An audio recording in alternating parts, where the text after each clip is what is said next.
Hello friends, मैं हूं KP Singh. आप देख रहे हैं मेरा चैनल सक्सेस विद केपी। तो आज के क्लास में हम लोग देखेंगे नंबर सिस्टम। मैथ्स का पहला क्लास है और सभी लोग जल्द से जल्द वीडियो को शेयर कर दें ताकि सभी लोगों को क्लास पहुंच जाए। तो देखिए नंबर सिस्टम, संख्या पद्धति। तो संख्या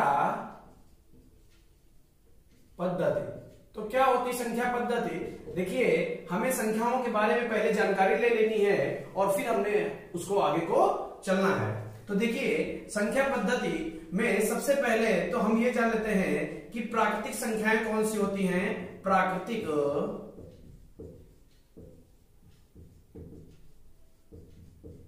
संख्याएं, ठीक है, जिनको हम लोग नेचुरल नंबर के नाम से भी जानते हैं। तो देखिए प्राकृतिक संख्याएं कौन सी होती है। ये हमारी एक संख्या रेखा है और यहां पर ये हमारा शून्य है, 1, 2, 3 और इसी प्रकार आगे भी। और यहां पर हम लोग इन्फिनिटी लिख देते हैं और इधर -1, -2, -3, -4 और इन्फिनिटी, ठीक है ना।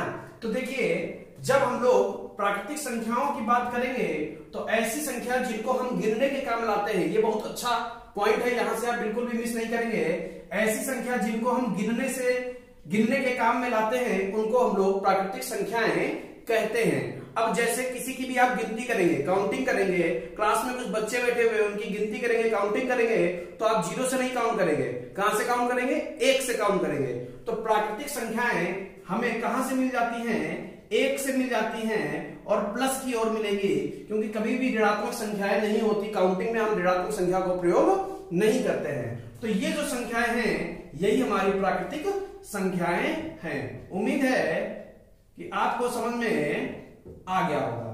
प्राकृतिक संख्याएं समझ गए।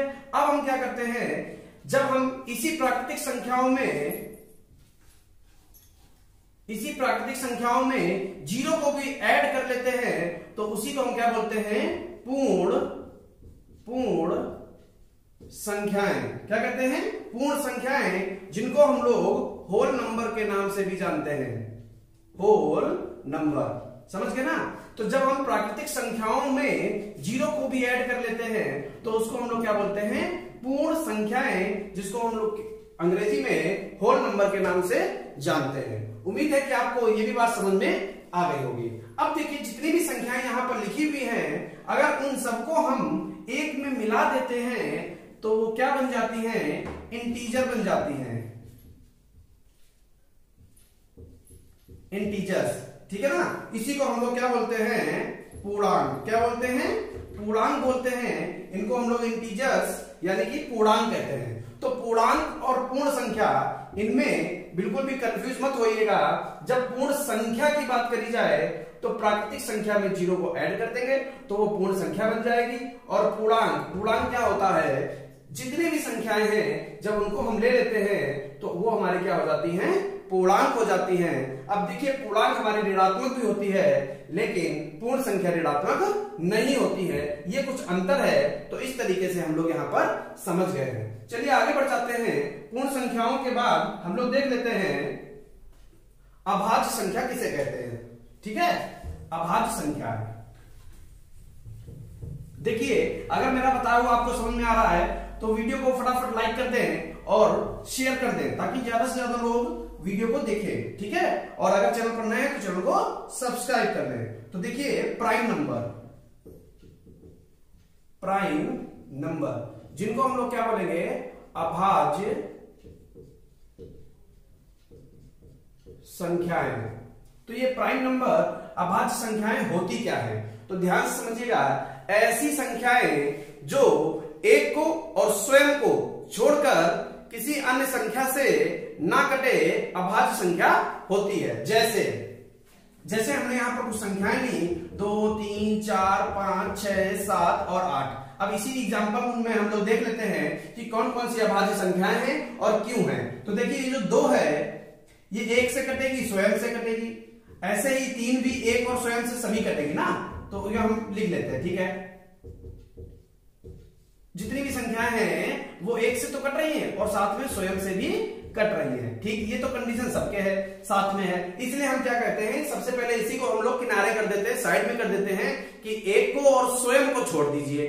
उसके अलावा अन्य संख्या से अगर कोई संख्या कट जाती है तो वो भाज्य संख्या हो जाती है और नहीं कटती है तो वो अभाज्य संख्या हो जाती है। तो अभाज्य संख्या यानी प्राइम नंबर, तो देखिए अब बताइए दो किसी से कटता है? नहीं कटता है, इसलिए प्राइम नंबर है, अभाज्य संख्या है। समझ में आ गई होगी बात। आगे बढ़ते हैं, ये 3 है, तो 3 देखिए क्या अभाज्य संख्या है? हाँ बिल्कुल है, क्योंकि 3 किसी अन्य से नहीं कटता। अब जैसे 4 है, 4 को हम 2 से भाग कर सकते हैं, बिल्कुल कर सकते हैं, 2 दूनी 4 होता है, तो ये हमारी अभाज्य संख्या नहीं है। ऐसे 5 भी हमारी अभाज्य संख्या है, लेकिन 6 हमारी अभाज्य नहीं है, क्योंकि इसको हम 2 से भी काट सकते हैं या 3 से भी काट सकते हैं, तो ये हमारी अभाज्य संख्या नहीं हुई। और जो संख्या अभाज्य नहीं होती है उसी को हम लोग क्या बोल देते हैं? भाज्य बोल देते हैं। अभी हम लोग भाज्य के बारे में पढ़ेंगे तो वहां पर हम आपको ये बात बताएंगे, यहां पर भी हम लोगों ने समझ लिया है। अब जैसे 7 है, ये हमारी अभाज्य संख्या है, एक से और स्वयं से तो कट रही है लेकिन अन्य किसी से नहीं कट रही है, इसलिए ये हमारी संख्या कैसी है? अभाज्य संख्या है। जोर से लाइक करिए, तेजी से लाइक करिए और देखिए, शेयर कीजिए ताकि आपको समझ में आए और साथ में दूसरों को भी समझ में आए। अब जैसे 8 है, अगर इसको हम 2 से काटे कट जाएगा, 4 से काटे कट जाएगा, तो ये हमारी अभाज्य संख्या नहीं हो गई, ये हमारी संख्या हो गई भाज्य। तो इस तरीके से हमको समझ में आ गया कि अभाज्य संख्या किसे कहते हैं। तो अभाज्य संख्या ऐसी संख्या है जो एक को और स्वयं को छोड़कर अन्य किसी संख्या से भी ना कटे, अभाज्य संख्या कहलाती है। आगे बढ़ जाते हैं, अभाज्य संख्या। अभाज्य संख्या के बाद में हम लोग कुछ अभाज्य संख्या के क्वेश्चन देख लेते हैं, क्योंकि कुछ इससे रिलेटेड क्वेश्चन निश्चित रूप से पेपर में आता है। तो देखिए ध्यान से, सबसे पहले दो जो लिखा हुआ है ये हमारी कैसी है? सम और अभाज्य संख्या है। कैसी है? एकमात्र ऐसी संख्या जो सम तो है ही साथ में अभाज्य भी है, जो सम तो है ही साथ में अभाज्य भी है, यानी सम इवन प्राइम नंबर, यानी ऐसी संख्या जो इवन भी हो साथ में प्राइम भी हो, तो उसको हम लोग क्या बोलेंगे? उस संख्या को बोलेंगे 2, यानी 2 हमारी सम अभाज्य संख्या है। और ये सिर्फ एक ही है, ये सिर्फ एक ही है, ऐसा कोई भी दूसरा कंडीशन, दूसरा ऑप्शन आपको नहीं मिलेगा। तो सबसे ज्यादा क्वेश्चन ये पूछा जाता है कि सम अभाज्य संख्या कौन सी होती है। और एक बात और, एक जो होती है वो हमारी अभाज्य संख्या नहीं होती है। कई लोग इसको गलत पढ़ लेते हैं, तो बिल्कुल मत समझिएगा, एक हमारी अभाज्य संख्या नहीं होती। अभाज्य संख्या हमारी कहां से स्टार्ट होती है? 2 से स्टार्ट होती है। अभाज्य संख्या कहां से स्टार्ट होती है? 2 से स्टार्ट होती है।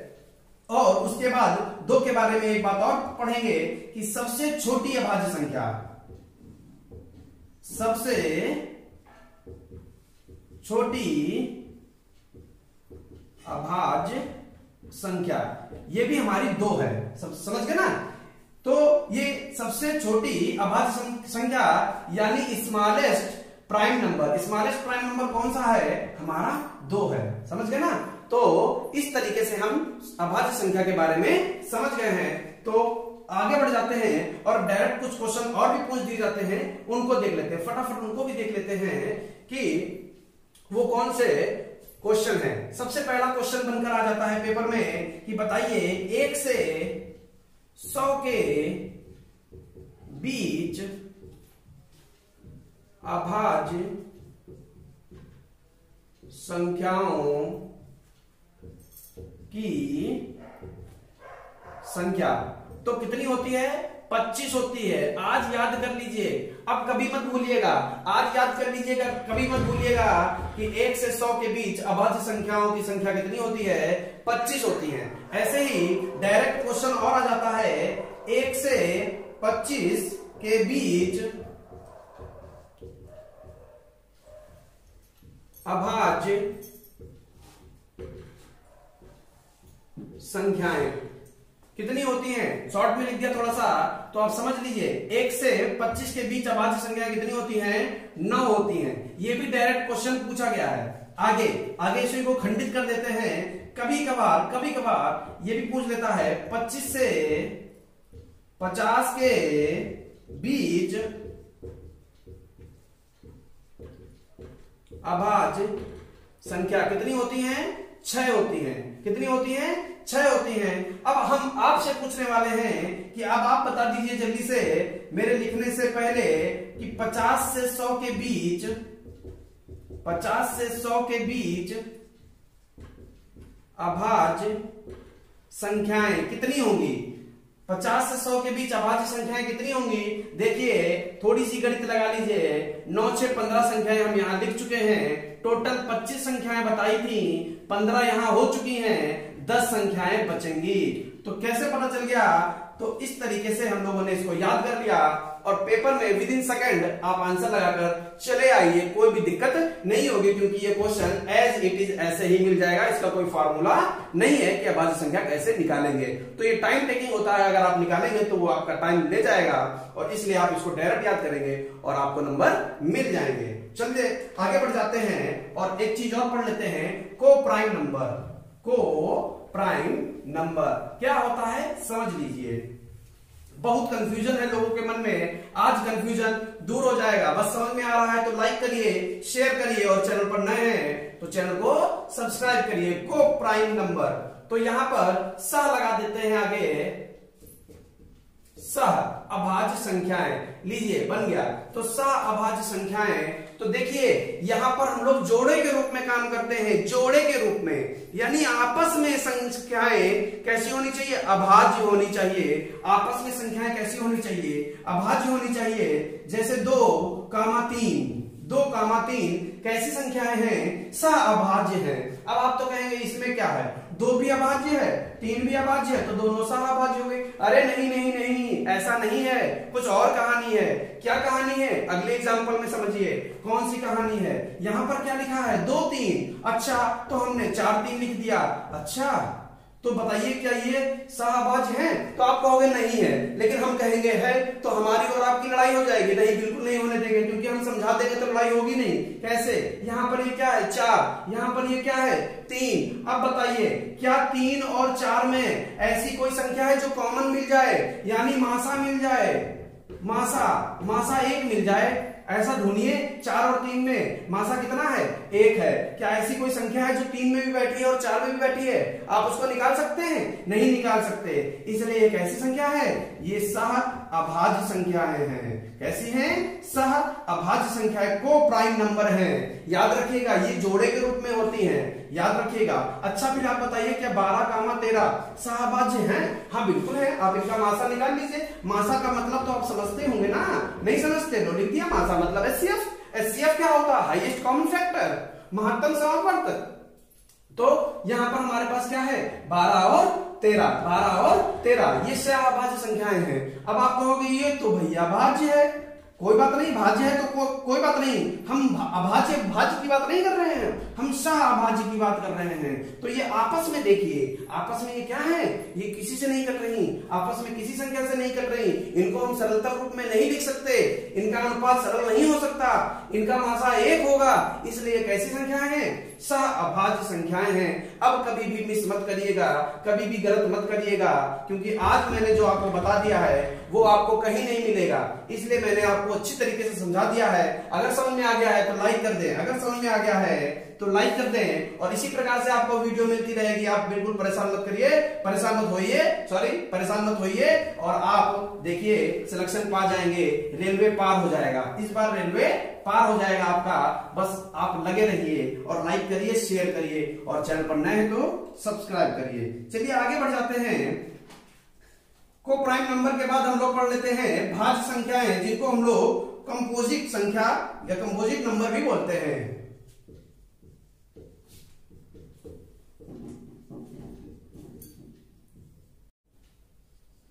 भाज्य संख्याएं,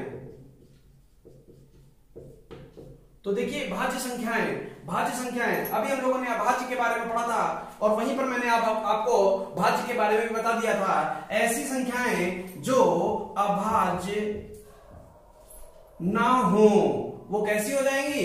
भाज्य हो जाएंगी। अगर वो अभाज्य नहीं है तो कैसी हो जाएगी? भाज्य हो जाएगी। अगर वो प्राइम नंबर नहीं है तो वो कैसी हो जाएगी? वो कंपोजिट नंबर हो जाएगी।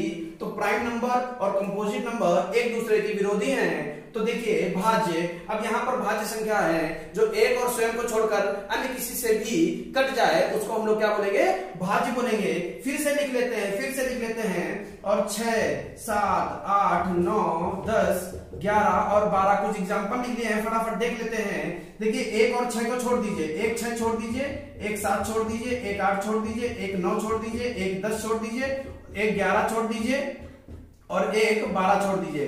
किनके लिए, इनके लिए समझ गए ना, तो आप समझ गए होंगे। अब देखिए हम समझा देते हैं। अब इनको छोड़ने के बाद अब बताइए 6 क्या 2 से कट रहा है, हाँ भैया कट रहा है, इसलिए ये हमारी कैसी है, भाज्य है। ये कैसी है, ये किसी से नहीं कट रही इसलिए अभाज्य है। ये किससे कट रही, 2 से कट रही इसलिए भाज्य है। ये 3 से कट रही इसलिए भाज्य है। ये 2 से और 5 दोनों से कट रही है इसलिए ये भी भाज्य है। 11 अभाज्य है, 11 अभाज्य है यानी भाज्य नहीं है, कंपोजिट नंबर भाज्य संख्या नहीं है। 12 2 से कट रही है इसलिए ये भी हमारी कैसी संख्या है, भाज्य है। तो उम्मीद है कि आपको समझ में आ गया होगा, कंपोजिट नंबर किसे कहते हैं, अभाज्य संख्या किसे कहते हैं। आगे पढ़ लेते हैं। जो रेलवे में बहुत ज्यादा पूछा जा रहा है, लोग नहीं लगा पा रहे हैं, मैं आपको ट्रिक बताऊंगा, फटाफट आप लगाते चले जाएंगे। तो देखिए ट्रायंगुलर नंबर क्या बोलते हैं, ट्रायंगुलर, TRIANGULAR,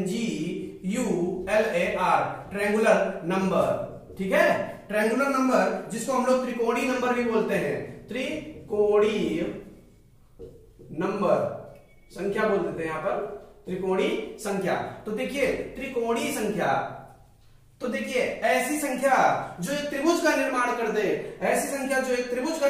दे, ट्रायंगुलर नंबर कहलाता है। जैसे त्रिभुज को बनाने के लिए सबसे पहले हमको एक बिंदु तो चाहिए ही, एक शीर्ष तो चाहिए ही, तो ट्रायंगुलर नंबर 1 होता है। उसके बाद त्रिभुज बनाते चले जाइए और त्रिभुज बनाने के लिए अब हमको 2 और बिंदुओं की जरूरत पड़ेगी। तो इस तरीके से देखिए त्रिभुज बन जाएगा, तो इसको हम लोग बोलेंगे ट्रायंगुलर। तो कितने बिंदुओं की जरूरत पड़ी, 3 बिंदुओं की जरूरत पड़ी, यानी 3 भी हमारी ट्रायंगुलर नंबर त्रिकोणीय संख्या है। ऐसे ही आगे बढ़ जाते हैं और इसके बाद हमको इसके स्टैंड के लिए 3 संख्याएं और जरूरत पड़ेगी। 3 पहले से थी, 3 और आ गई, तो 3 3 6 हो गई। उसके बाद हम आगे बढ़ जाएंगे और ये तो था ही हमारा, रिपीट था। और उसके बाद हम इन 3 को रखने के लिए नीचे आधार हमको कितने का चाहिए, 4 का चाहिए, 4 और जोड़ देंगे तो 10 हो जाएगा। इसी प्रकार आगे भी हम चलते जाएंगे और हमारी त्रिकोणीय संख्या बन जाएगी। अगर हम अब यहाँ पर संबंध ढूंढे तो संबंध नहीं ढूंढ पाएंगे, तो हम इसको बता भी नहीं पाएंगे। लेकिन नहीं, ऐसा नहीं है, हम आपको बताएंगे कि आप कैसे बता सकते हैं। आपसे कोई पूछ दे कि पहली त्रिकोणीय संख्या, तो आप 1 बोल देंगे, दूसरी तो आप 3 बोल देंगे, तीसरी बोल दे तो 6 बोल देंगे, चौथी बोल दे तो आप 10 बोल देंगे। लेकिन अगर वो पूछ दे 11वीं त्रिकोणीय संख्या बताइए, 12वीं बताइए, तो आप कैसे बताएंगे, वही मैं आपको सिखा दूंगा और आप फटाक से आंसर देकर आएंगे। तो पहले मैं यहाँ पर सिखा देता हूं संबंध और फिर आपको मिल जाएगा आंसर। देखिए ध्यान से, सबसे पहले आपको पता है कि प्राकृतिक संख्याओं का योग क्या होता है, n प्राकृतिक संख्याओं का योग, n प्राकृतिक संख्याओं का योग, n प्राकृतिक संख्याओं का योग क्या होता है, n n+1 बटे 2, n+1/2, ये हमारा प्राकृतिक संख्याओं का योग होता है। तो इसी फार्मूले की सहायता से, तो इसको हम लोग अंग्रेजी में क्या बोलेंगे, सम ऑफ n नेचुरल नंबर्स, ठीक है। तो सम ऑफ n नेचुरल नंबर्स, तो यही फार्मूला होता है n+1/2। तो इस फॉर्मूले की सहायता से हम कोई भी संख्या निकाल सकते हैं। जैसे हमने यही निकाली है, इन्हीं को चेक कर लेते हैं। 1 कैसे आया, ये पहली हमारी संख्या है, तो n की जगह पर आप 1 रख दीजिए। 1 गुणे 1 + 1 2/2, 2 से 2 कट गया तो कितना आ गया, 1 आ गया। ऐसे आप 10वीं चेक कर लीजिए, क्या 4 से 10 बनेगा। तो देखिए यहां 4 रखा, 4 गुणे 5/2, तो यहाँ 2 दूनी 4, 5 दूनी 10 आ गया, 5 दूनी 10 आ गया। तो इस तरीके से देखिए संख्या आ गई है। अब अगर आपसे कोई पूछ दे तो कि 11वीं त्रिकोणीय संख्या या ट्रायंगुलर नंबर बताइए, तो 11वीं बताने के लिए आपको क्या करना है, 11 गुणे 11 + 1 12 बटे 2 6 तो 11 छंगा 66 होता है। तो इस तरीके से आप त्रिकोणीय संख्या आप बता सकते हैं। अगर समझ में आ गया है तो लाइक कर दीजिए, अगर समझ में आ गया है तो लाइक कर दीजिए। और आगे हम बढ़ जाते हैं, जल्दी से आगे बढ़ जाते हैं, डिविजिबिलिटी की तरफ बढ़ जाते हैं।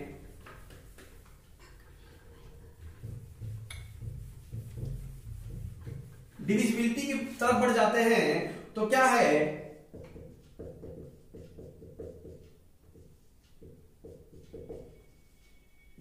डिविजिबिलिटी जिसको हम लोग बोलते हैं भाजकता का नियम, भाजकता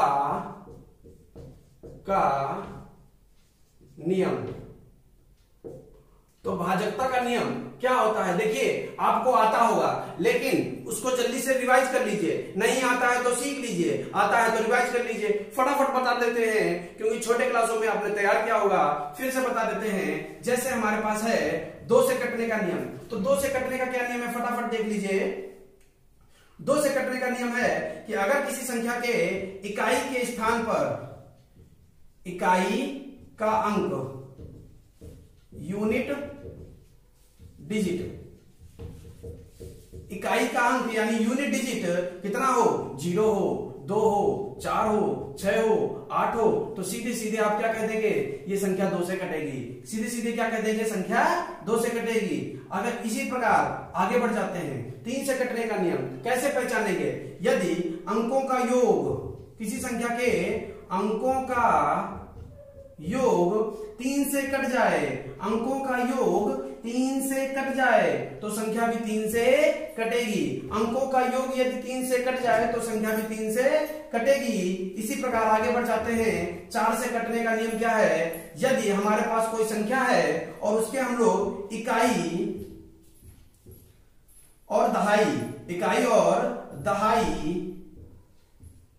इकाई और दहाई के अंक को लेकर एक संख्या बना लें, इकाई और दहाई के अंक को लेकर एक संख्या बना लें, अगर वो संख्या 4 से कट जाए तो पूरी संख्या 4 से कटेगी, तो पूरी संख्या 4 से हमारी कट जाएगी। इकाई और दहाई यानी कि हम दूसरी तरीके से ले कि आखिरी के, अंत के, लास्ट के 2 अंक ले लें, लास्ट के 2 अंक ले लें। जैसे 124 लिखा हुआ है तो पूरी संख्या चेक करने की जरूरत नहीं है, आखिरी के 2 अंक ले लीजिए और उसको काट कर देख लीजिए क्या 4 से कट रहा है, 4 छंग 24 यानी पूरी संख्या 4 से कटेगी, पूरी संख्या निश्चित रूप से 4 से कटेगी। आगे बढ़ जाते हैं, 5 से कटने का नियम फटाफट देख लेते हैं। 5 से कटने का नियम क्या है, 5 से कटने का नियम, 5 से कटने का नियम यदि इकाई यानी यूनिट डिजिट, यूनिट डिजिट यानी इकाई का अंक, इकाई का अंक क्या क्या हो, 0 हो या 5 हो, इकाई का अंक 0 हो या 5 हो तो वो संख्या क्या होगी, 5 से कट जाएगी। 6 से कटने का नियम देख लेते हैं फटाफट। 6 से कटने का नियम यह है, अगर कोई संख्या 2 से और 3 से, 2 से और 3 से दोनों से कटे, इसका मतलब है निश्चित रूप से वो संख्या 6 से भी कटेगी। तो आपको चेक नहीं करना है 2 से और 3 से, आपको सिर्फ इतना करना है कि आप देख लीजिए क्या वो 2 से कटने का नियम फॉलो हो रहा है उसमें, क्या 3 से कटने का नियम भी फॉलो हो रहा है। अगर दोनों नियम फॉलो हो रहे हैं तो हम कह देंगे कि संख्या 6 से कटेगी, तो हम कह देंगे संख्या 6 से कटेगी। आगे चल देते हैं, जल्दी से टाइम ना खराब करते हुए आगे चल देते हैं। बस आप लोग एक काम करिए, वीडियो को लाइक कर दीजिए, फटाफट वीडियो को लाइक कर दीजिए और चैनल पर नए हैं तो चैनल को सब्सक्राइब कर लीजिए। चलिए आगे बढ़ते हैं। 7 से कटने का नियम क्या है, 7 से कटने का नियम। तो 7 से कटने का नियम में हम लोग क्या देखेंगे, रिपीटेड संख्या हो, बार बार आ रही हो, कोई भी संख्या 6 बार, 12 बार, 18 बार, 6 बार, 12 बार, 18 बार रिपीट हो रही हो, ठीक है, रिपीट हो रही हो, तो हम लोग क्या करेंगे, सीधे सीधे बता देंगे संख्या 7 से कटेगी। लेकिन कितनी बार रिपीट हो रही हो, या तो 6 बार, या तो 12 बार, या तो 18 बार, इससे ज्यादा बार पूछेगा नहीं आपसे। तो 6 बार यानी ऐसे लिखा हुआ है, 2 लिख देते हैं, 2 2 2 और फिर 2 2 2, ये 6 बार लिखा हुआ है, निश्चित रूप से 7 से कट जाएगी, निश्चित रूप से 7 से कट जाएगी। दूसरा लिखते हैं 6 6 6 6 6, ये भी संख्या 7 से कट जाएगी, निश्चित रूप से 7 से कटेगी। तो ये 7 से कटने का नियम है। और भी नियम है, ये तो हमारा वो है जो रिपीटेड संख्या हो, क्योंकि रिपीटेड संख्या से क्वेश्चन पूछ देता है। अच्छा, अब रिपीट ना हो रही हो तब सात का नियम क्या लगाएंगे, ध्यान से देखिएगा। थोड़ा सा नियम कठिन है, लेकिन फिर भी सात का पहाड़ा पढ़ने से तो अच्छा ही है। तो देखिए क्या है नियम। जैसे कोई संख्या हमारे पास आ गई 24 और 27, और हमको पता करना है कि 24 27 यानी 24 और 27 संख्या लिखी हुई है, और बताइए क्या ये 7 से कट रहा है। तो आपको क्या करना है, इकाई के स्थान वाली संख्या को 5 से गुणा कर देना है। तो 7 बचे कितना होता है, 35 होता है। यहाँ 35 जोड़ देंगे, 5 2 7, 4 3 7, और यहाँ बचा 2 हो गया यहाँ पर। अब क्या करेंगे, फिर से जो इकाई के स्थान पर अंक आया है उसको 5 से गुणा कर देंगे। तो 7 बचे 35 होता है, 7 बचे 35 होता है। यहाँ 35 जोड़ देंगे, 7 5 12 हासिल लगा 1, और 3 3 6, 62 आ गया। तो 7 के पहाड़े में 62 नहीं आता, इसका मतलब ये संख्या हमारी 7 से नहीं कटेगी, ये संख्या 7 से नहीं कटेगी। और इसी प्रकार से अगर यहाँ पर कहीं पर 63 आ जाता है, कोई संख्या को एग्जाम्पल लेंगे, और अगर वहां 63 आ जाता तो ये 7 से संख्या कट जाती। 7 नियम 63 होता है। तो इस तरीके से हम 7 का नियम समझ गए होंगे। उम्मीद है कि आप 7 का नियम समझ गए होंगे। जल्दी से चल देते हैं 8 के नियम पर। तो 8 का नियम क्या कहता है, 8 का नियम कहता है कि जो भी संख्या आपको दी गई है उसके अंत के 3 अंक ले लीजिए। कितने अंक ले लीजिए, 3 अंक ले लीजिए। और उससे अगर जो संख्या बन रही है अगर वो 8 से कट जाए तो संख्या भी 8 से कट जाएगी। जैसे